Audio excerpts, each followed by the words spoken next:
middle of October, even October, yeah. October 15th, October 20th. I mean, it wasn't that long before Diwali that Ganga was so high with rainwater. So it's this juxtaposition between the joy and the beauty of rain at an unexpected time of year, along with the awareness that it's not just an isolated blessing from the sky that we get rain, but actually it's an indication of something very, very wrong with our planet that needs all of us to engage and to do whatever we can to protect the planet.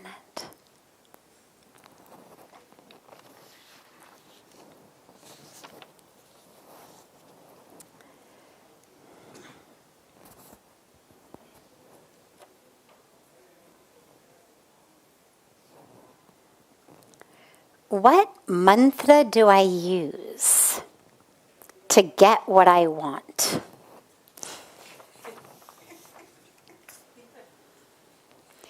Thank you. Thank you is the best mantra.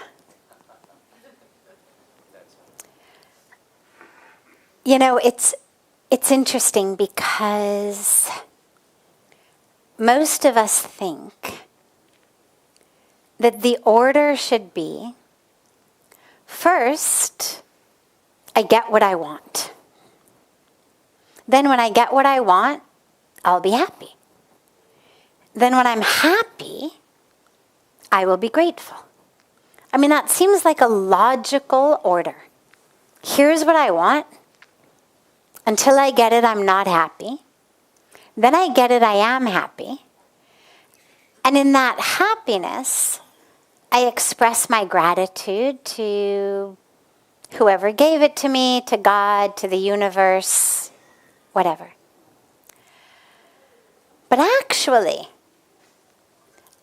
it turns out that it's not that happiness leads to gratitude. It's actually that gratitude leads to happiness. And it's not that getting what we want leads to happiness. We know that. We know that. I mean, how many times in life, right? There's that great story of the villager who what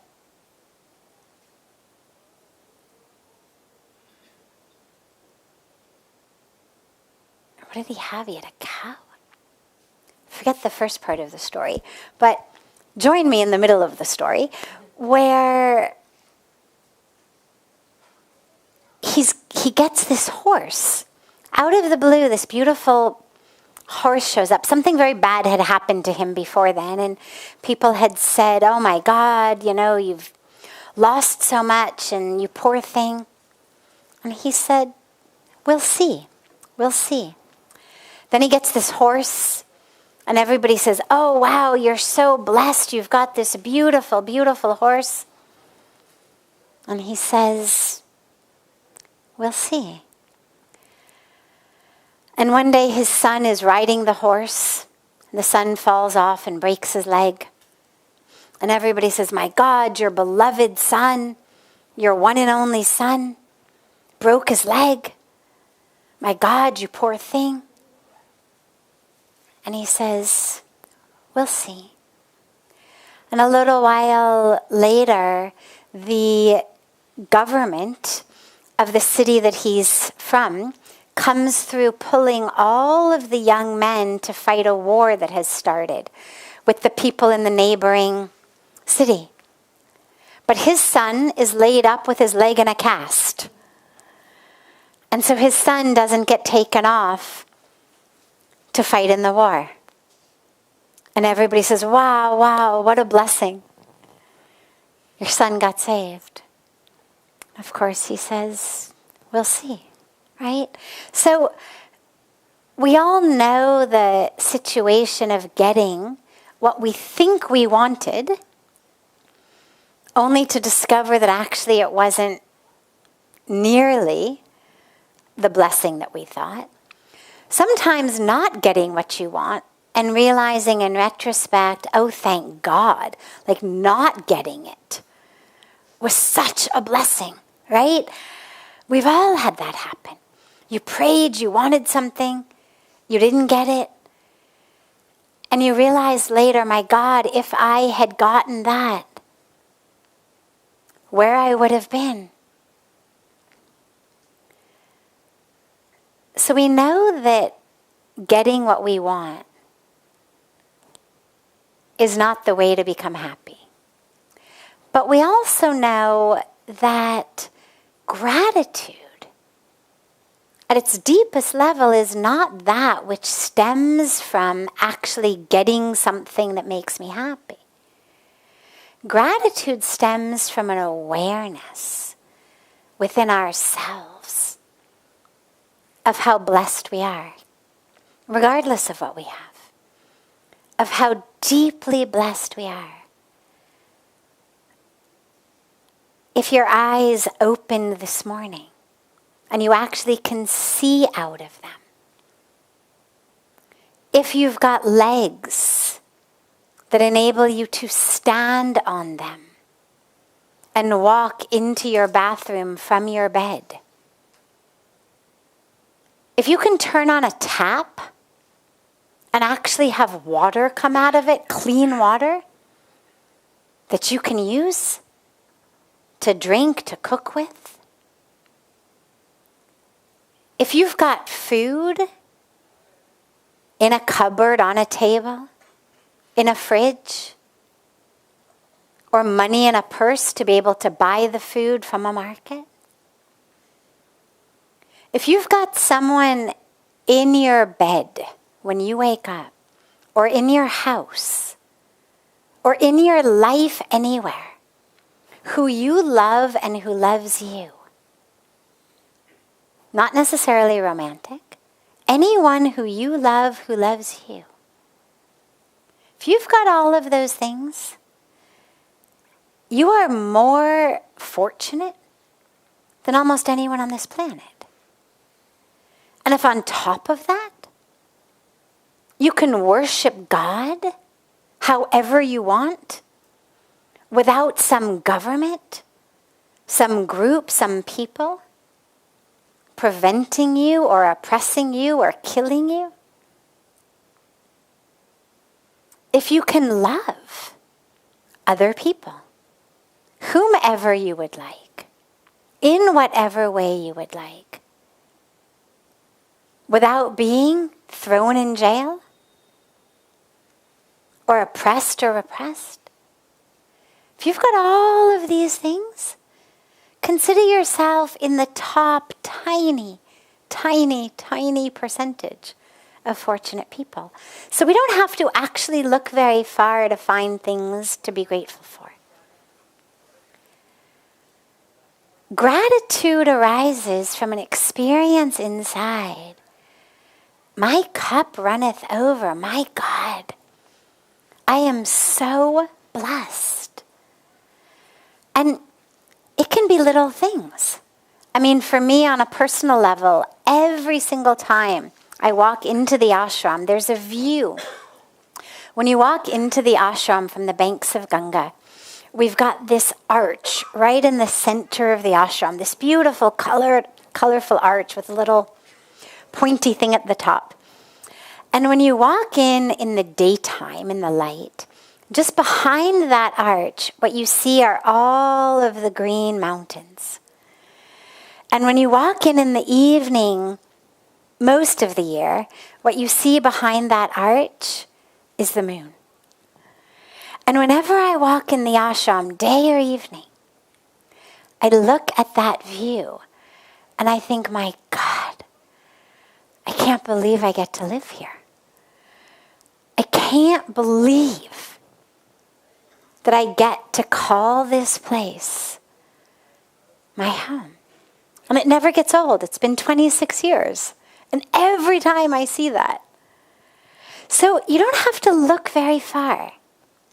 But what all of our, not just spirituality, but if you look today at science, if you look at psychology, if you look at the studies that are being done, the research that is being done, what it's all showing us is that gratitude produces happiness, not vice versa.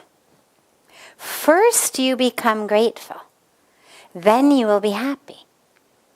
And then something very interesting happens. Then you start getting what you want. It's really interesting.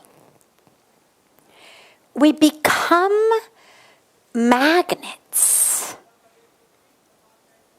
of that which we want. There is a power in gratitude that somehow makes the energy of the universe stand up and take notice and support that.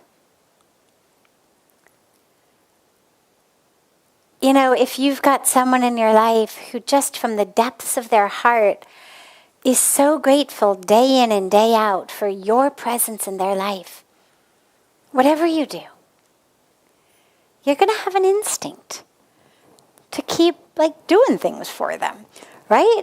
I mean, if it's sincere, just effusive gratitude for who you are, whatever you do. Oh my God, thank you so much for that smile. That smile just made my day. Well, you're going to want to keep smiling at them. Not so that they keep saying thank you, but because we all, really at the end of the day, we all want to be seen. We want to be appreciated. We want our lives to make a difference. And if there's someone who, minute after minute, day after day, just keeps appreciating you and telling you how much your life matters to them, you're going to want to keep living near them. And I think in the same way, the universe, there's just an energy around, okay, this person notices. This person is connected. Because think about it. I don't know if any of you have ever done this experiment. I sure have. Where you go out and you just decide you are going to smile at everybody that day. And you're going to try to make as many people smile as you can. If you've never done the experiment, I really recommend it. It's a beautiful, how you feel at the end of the day is so beautiful. But what you notice as you do it is, when someone smiles back, it brings a whole new level of inner joy. When nobody smiles at you, you have to keep generating the joy from inside yourself.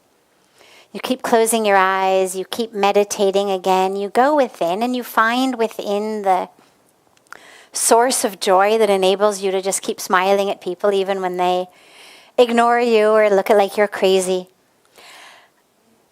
But when someone actually smiles back at you, it's a fuel, it's a catalyst to make you keep smiling. You're so much more ready to smile at the next person. And I think that the universe is kind of the same way. That when we are in alignment with it, when we notice its gifts, we notice its grace, and we are grateful for it, there's an energy. And so, to get what you want, first you become grateful, sincerely, not as a means to an end, because guess what? The universe is pretty smart. It's actually inside your head as well. So you can't outsmart the energy of the universe because it hears your thoughts. So sincere gratitude for how your cup runneth over. And from that gratitude, joy blossoms. And in that joy, one of two things happens. Either you get the thing that you thought you wanted and it just moves into your already joyous space. Or you don't get it. But you realize that as it turns out, you didn't actually need it to be happy. And so you end up wanting what you have rather than trying to have what you want. And that's really the key to happiness, is not how do I get what I want, but how do I want what I have? So thank you is the best mantra.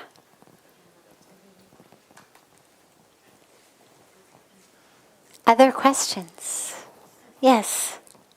Recently, I happened to sit in the company of some custodial liberals and intellectuals. I showed my happiness and pride. I belong from Jammu city.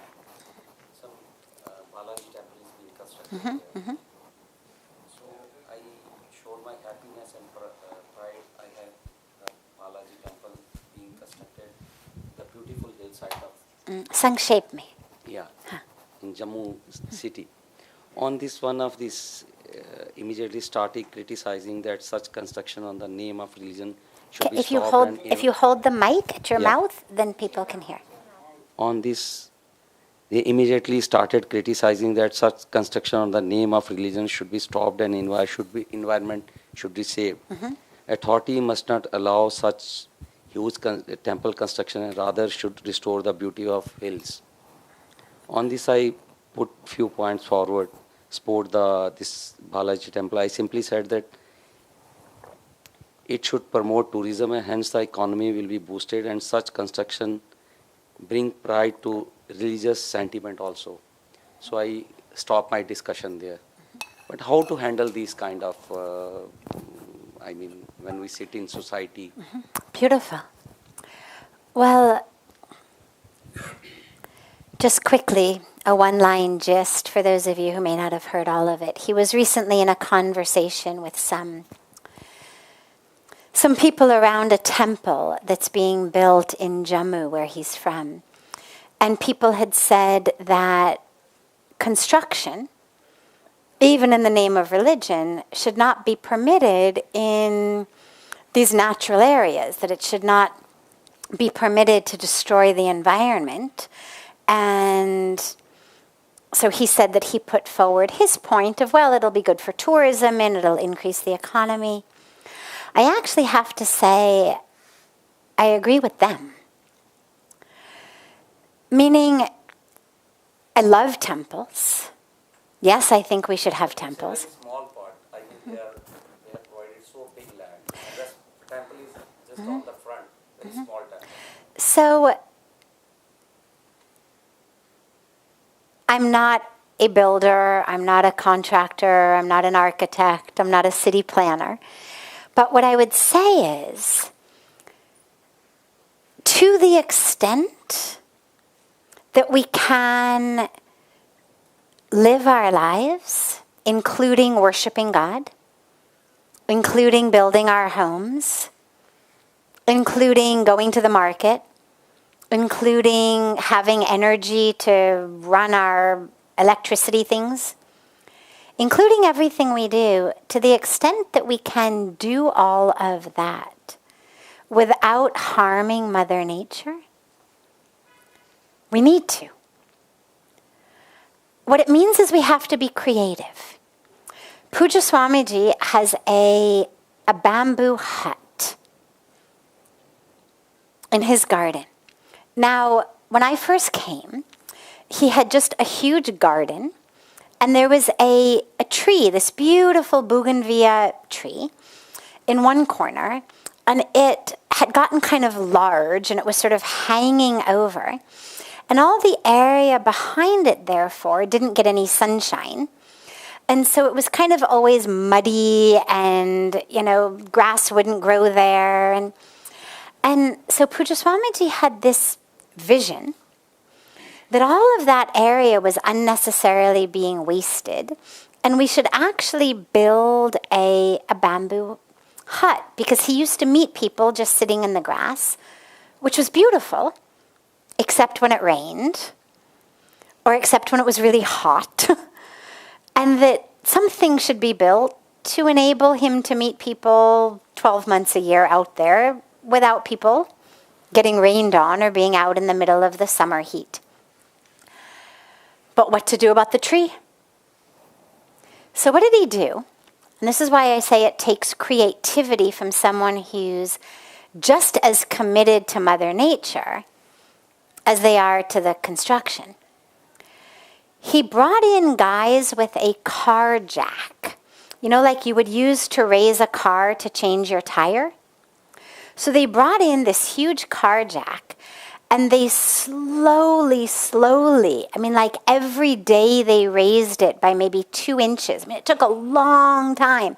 Slowly, because the tree, of course, is alive, so it'll keep growing, in accordance. If you move it a little bit, it'll grow accordingly. So slowly with the car jack, they raised up the tree, because the trunk had started to do this. It was bending over, which was why the area behind it was now dark and damp. And he just slowly got them to raise that. And then they built the roof of this bamboo hut around the trunk of the tree. And now you've got a tree that comes through his hut, and the bougainvillea comes out over the top of it, and it's beautiful. You can't always avoid cutting down any tree. But we obviously should avoid it to the extent possible. And what I would say is, we need to prevent cutting, especially any kind of old growth trees. There's a lot of places in the world where we've got old growth trees that are hundreds of years old. Those we need to make sure don't get cut down. If you're cutting other trees, for every one tree you cut, they should have to plant 2. And not just plant them and leave them, but actually be responsible for them for at least 5-7 years to make sure that the tree really is growing. So whatever we do, we need to make sure to give back to Mother Nature. Like any kind of construction, there's going to be taxes to the government. There's going to be all sorts of payments that have to be made. You pay the builders, you pay the architects, you pay the contractors. Well, in the same way, we need to pay Mother Nature. I mean, if I'm going to sell you my land, you pay me. But all of this land is really Mother Nature's land. So the idea that we could just take it without a payment doesn't have that depth and truth of sight. So I don't know what kind of environmental reparations they are making, but I would certainly encourage them, whether it's required or not. It's provided by government of the land. Right, but the government took the land from Mother Nature. But just a small temple. I mean, they are Yeah. having. No, I understand. I understand. I'm not against the temple. I think it's wonderful. No problem. But you asked my opinion, so I'm giving you my opinion. My opinion is trees are also temples. Nature is also a temple. And there's no place that God says, thou shalt construct 4 walls and a roof in order to worship me. And wouldn't it be beautiful if we could gather in groves of trees and worship? So I would love to see that happen as well. as far as the construction of temples, again, I love temples, I'm in favor of temples, but let's just make sure that we're not destroying one in order to build another. I'd much rather knock down a shopping center and build a temple in its place. I mean, the land's already been cleared. We certainly don't need more shopping centers. If it's a small temple, knock down a pizza restaurant, knock down a McDonald's. Build a temple there. Right? I mean, there's so many options. And if the government is doing it, then they've got all of the zoning possibility in their hands. Let somebody donate their house. Rather than selling their house to someone else, let them donate it to become a temple. Government will pass the zoning. This can now be a temple. Done. No trees have to be cut down. So if we're really, really creative, we can do it. And I think that that's the type of vision that's really needed these days. Because the truth is, there's always justifications.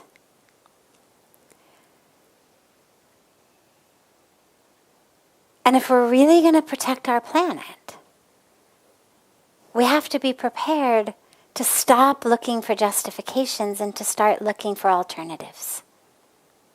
How else could this be done? And to start looking for those sorts of ways. So this isn't obviously just about a little small temple, but this is in general about how we're developing. And until and unless we really shift that vision, we're not going to be able to live in harmony with Mother Earth. Thank you. Yes. We do have a microphone someplace. Yes. Thank you.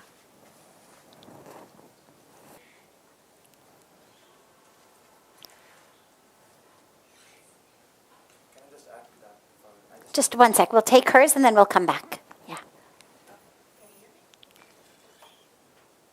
There you go. First of all, I just want to say I'm so grateful to be here at last in person. And then before I ask my question, can I just ask how your mom is doing?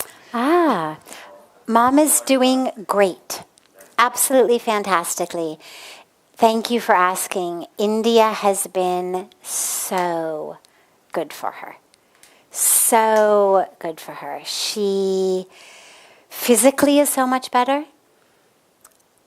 We were expecting a deterioration or the same at best, but in the between her stroke and bringing her here, she just kept getting worse and worse and worse and worse and worse and worse.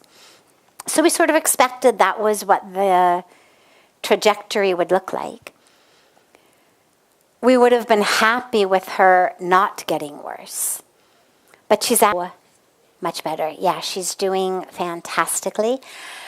Cognitively, she's doing better. She's talking more. What she says makes so much more sense. Yeah, she's doing a lot better. Thank you for asking. Thank you. It's gratifying to see your videos. Yes. Yeah. We look forward to those updates. Oh, Yeah. oh, I'm so glad. I think there's so much love that you pour on all of you. It's really Wonderful. Thank you. I will show to my mom also. Wonderful. So my question is, correct me if I'm wrong. So our purpose is to remember who we are, okay? But why did we have to take birth not knowing who we are in the first place? Thank you. So this is a perennial question. And it's certainly the question that arises when you introspect. If you introspect deeply, and you introspect with focus and attention and thought, this question is bound to arise.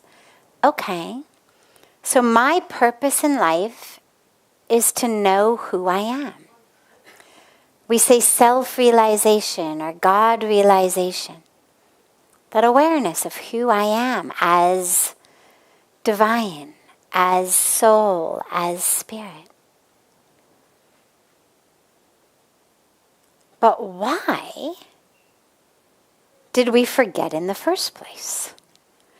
But why, if we were one with God, and where we're going is oneness with God, then where did this separation come? Like, how did that even happen? So yeah, it's a beautiful question, and sadly,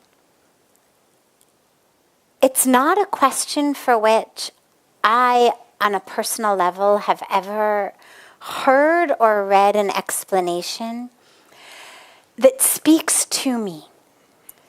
In satsang, it's really important for me that I'm not here as a teacher of philosophy.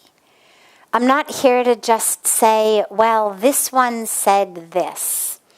Until and unless it's a teaching or a piece of wisdom or an experience that I've personally had or that I've been able to implement in my life and I've seen its impact. Because I figure everybody can read books. I mean, now everything's on Google anyway. What satsang is about that actual experience of truth. And I've never heard, read, or experienced a truth of this, except one. Here's the one.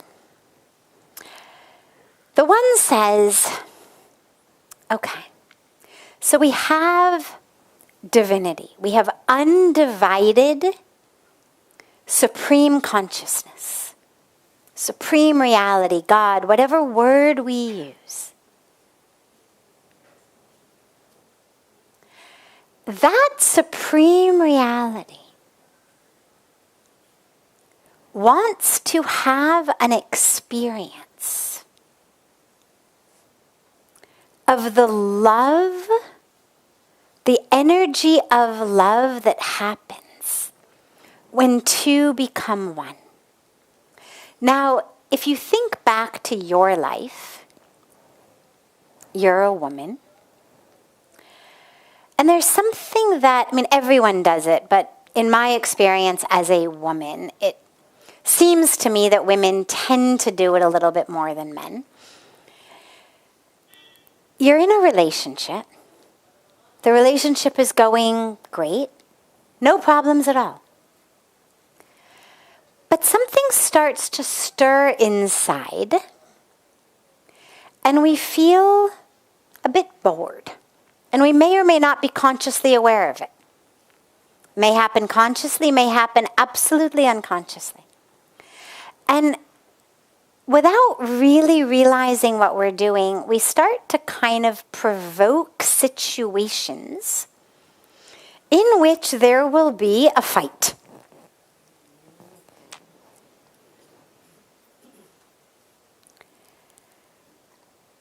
And we do that because what we know is, after the fight, we will make up. And in the making up, that energy of love, which of course was already there long before we instigated the fight to bring about a little bit of stirring the pot of love and passion, but there's something about the coming back together when you make up after a fight that's different than how you were together before the fight. And unless you've experienced that, it doesn't make a lot of sense. You can't logically explain it.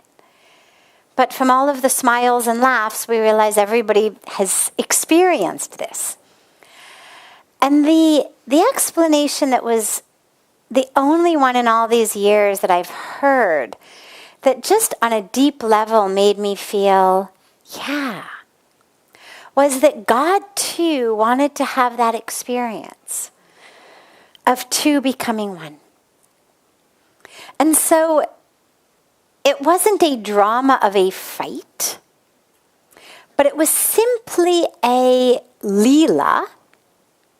The Sanskrit word lila is the word that is given as the explanation for why we forget, why all of this. It's the drama, the play. Is one simply of having forgotten. Of having forgotten. Right? It's essentially, you can think about it as God playing hard to get. Right? Now, why? No reason. We're one. And anyone who's ever dated, anyone who's ever been in a relationship like that, you know that there's just a different energy. When you are sought, courted, yearned for,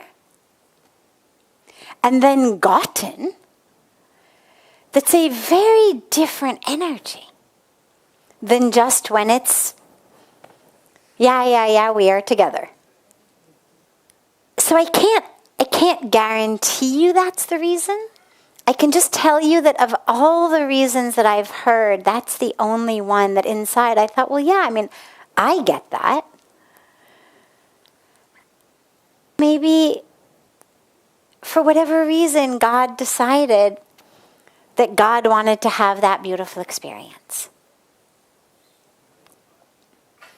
But here we are. Whatever the reason for it was, here we are. And the path of re-remembering, like the path of making up, is exquisite. As long as you don't get detracted and distracted. It's like, imagine that you provoke this little drama in your relationship for the joy of making up, but instead it ends up driving you further and further apart. Right? I mean, how horrible are you going to feel then? Like, what was the point of it? And I think as humans, instead of moving from forgetfulness to remembering, go deeper and deeper into forgetfulness, willingly, consciously. I can't even imagine how the divine must be feeling about this. I mean, obviously, God is infinite patience, embodied and not embodied. So the impatience that I would feel is obviously not what God is feeling. But I do think about this sometimes, that whether the universe doesn't wonder whether this was an experiment that went sort of awry. You know, the sense of, wait, honey, that wasn't what I meant. You know, I just wanted a little bit of drama so we would make up. I didn't actually mean to pack your bags and leave. Wait, let's rewind this, right? So I do sometimes wonder whether we haven't, as a creation, just gone awry and ended up essentially packing our bags and leaving. What we used to do was get inspired to come back and to reunite. Yeah.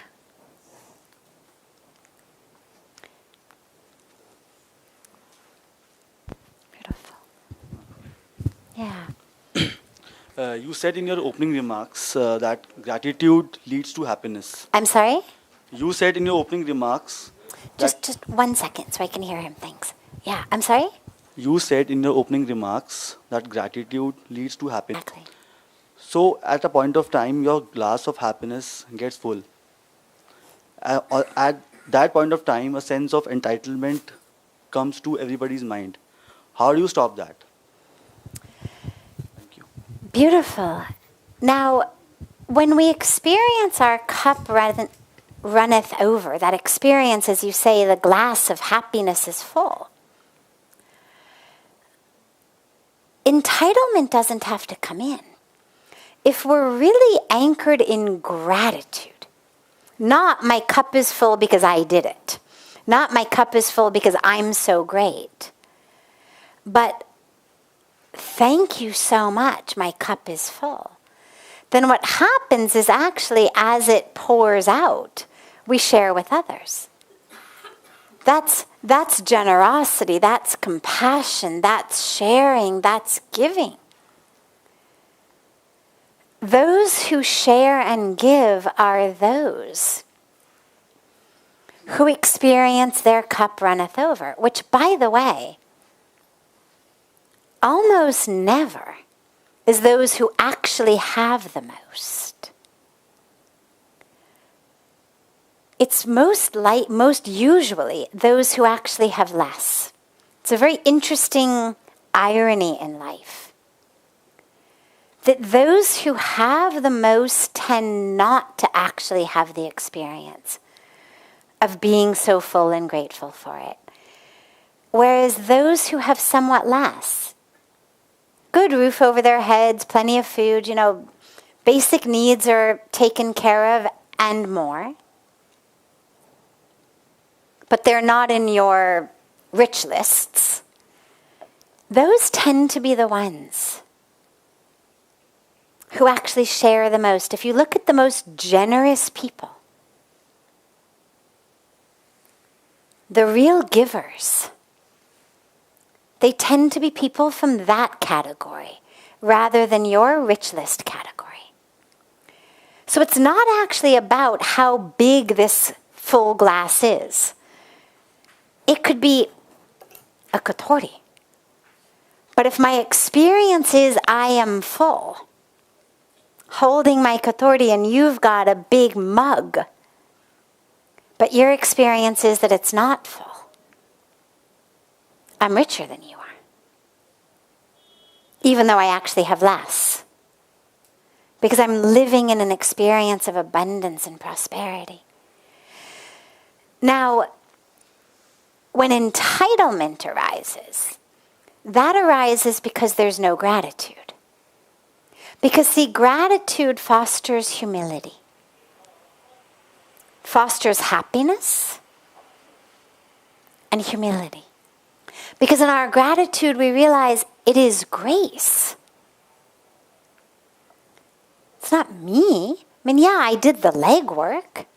But anybody who's really honest with themselves realizes a lot of other people are also doing the legwork. And they're not receiving what I'm receiving. There's people who are so much smarter, so much more capable, who have worked so much harder, who by all practical reasons are so much more deserving of this full cup than I. But I've received it. Which means it's all grace. And so introspection leads to humility. If a full cup leads to a sense of entitlement, it means that that person thinks I'm the one who did it. That I somehow deserve not only this full, but I also deserve your full cup. Like I deserve everything. Because I'm somehow inherently more worthy, more deserving, better than others. And कि ये सब मेरे मेहनत से हो गया. That I've made this happen. Which means they're drowning in the darkness of ignorance. Anybody with a sense of entitlement is drowning in the darkness of ignorance. And all you can do is pray for them. There's a beautiful story of a king. And we'll we'll conclude with it. There's a beautiful story of this king who was a wonderful king, and he provided very, very well for all of his subjects. And one day a holy man came to the town, and the king was showing him this school and this hospital and this housing complex and all of these things that I've provided. And the holy man bends down. They're walking by a river. And he bends down and he picks up a rock. And he says to the king, "Tell your men to break this rock." The king was like, "Why?" Holy man says to do it, you do it. So he tells his guys, break the rock. And his guys break the rock. And inside the rock is this nutrient-rich pool of water and a little frog living inside. And the holy man says, "Did you provide this for the frog as well?" And the king realized, my God, it's not me. Look at the universe. Look at the perfection of the universe. I think I'm the provider. I'm just a tool in God's hands. Sometimes he provides a school through me. Sometimes he provides water through this rock. But I'm just a tool in his hands, like the rock. So that level of truth and awareness and humility is what's needed. An entitlement is a sure sign that humility is absent. Beautiful. We will start tomorrow with yours. We'll start satsang with yours tomorrow. But before we end, we have a beautiful birthday to celebrate. And will you call our Rishi Kumars in? We have a beautiful birthday to celebrate. And in traditional, our satsang tradition, we celebrate birthdays by singing happy birthday in the language of whoever we happen. So we begin in English, everyone knows. Wherever you're from, other than English, raise your hand, let us know what language you speak, and we will be so happy to have happy birthday in your language.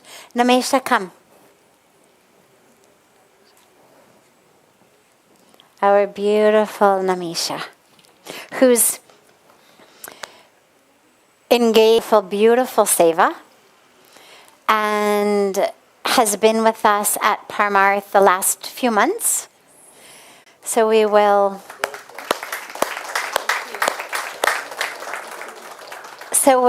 sing happy birthday in English and then in Sanskrit, and then we will open it up to whatever languages we have. So everyone together. Happy birthday to you. Happy birthday to you. Happy birthday, dear Namisha. Happy birthday to you. Sudinam, Sudinam, Janmadinam, Tava Bhavatu Mangalam. Janmadinam Tava, Sudinam, Sudinam, Janmadinam Tava, Bhavatu Mangalam, Janmadinam Tava. Vijayi Bhava Sarvatra Sarvada, Bhavatu Mangalam, Janmadinam Tava, Nam Sudinam, Janmadinam Tava, Bhavatu Mangalam, Janmadinam Tava. Om Dirghayusya Okhade Panika Jasmai Jadvat Vanamyaham Ato Swam Dirghayurbhutva Sataval Saviro Hatata Dirghamayurastu Astu Dirghamayuhu.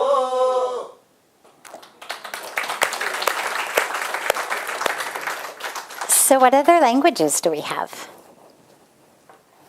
We know we have Dutch, but what other languages? Okay, great. Give the man a mic.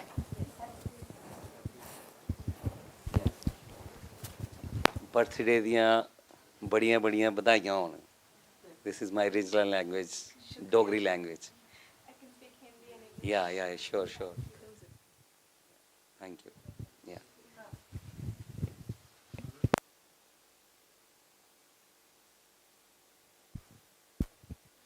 वाढदिवसाच्या खूप खूप शुभेच्छा. You can sing it even better. Nothing to be shy of. Dr. Manoj Patel. Wait. Nobody would know this, but what I'm going to do. Okay. I know how to sing Happy Birthday backwards. So please Sandeep ji? close your eyes. Please close your eyes for 5 seconds. इनकी हाँ जी. Camera 1 second Manoj ji Sandeep ji अपनी camera जरा उस तरफ कर दो. हाँ. Please close your eyes for just 5 birthday backwards. Okay. Close your eyes, please. And happy birthday to you. Happy birthday to you. Happy birthday to you.